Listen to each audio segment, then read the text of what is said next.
This will walk you through the initial setup of your iPads. You'll be able to get the wireless address off of the iPads and get past the initial setup. You'll need to download iTunes if you haven't already. Make sure that you put this on the computer that the iPads will sync with.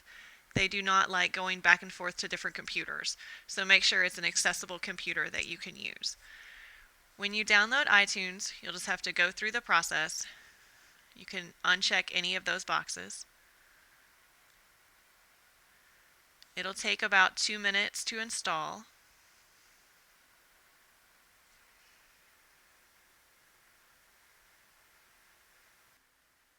On the initial start of iTunes, you need to agree to their software license agreement. You can click on No Thank You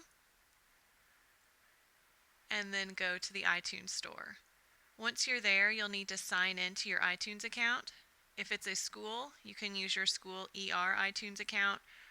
If it's a teacher or a classroom iPad, then you can use either the teacher's account if it's just for free apps, or you can make a school decision on how to log in from there. When you initially get your iPads out of the box, they go to this startup screen. Once you try to walk through that process, it's going to ask you to join a wireless network, and since the iPads have not had their MAC addresses submitted, they won't be able to join the network, and you cannot get past this initial screen until you connect them to iTunes. When you connect the iPads, they will show up individually in your iTunes as a new iPad. So click Continue, get started, and then you're set. And each one that you connect, and on a PC you can have up to 7 connected, it's going to act the same way. So when I connect the next one, it'll show up as 2 iPads right here. It'll automatically default to the next one. Set up as new iPad, get started. Now when you go back to your iPad, you'll be able to click on Next in the upper right-hand corner and select Continue without Wi-Fi. From there, it'll proceed through Enable Location Services, which will only allow you to locate the iPad if it's connected to Wi-Fi.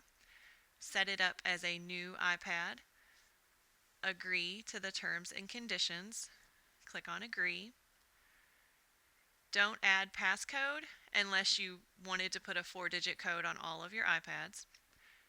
Continue that you don't want to add a passcode. Use Siri so the kids can use voice to text, automatically send diagnostics, and then get started.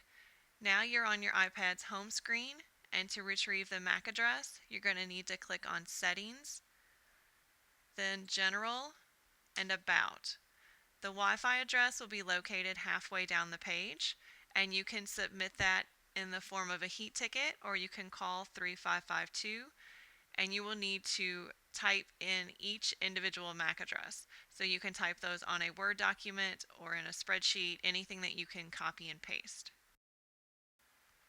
Once your MAC addresses have been submitted, it takes about 24 hours to get those added, and then you can revisit your iPads. You'll go to Settings, Wi-Fi, and choose JCPS Wireless.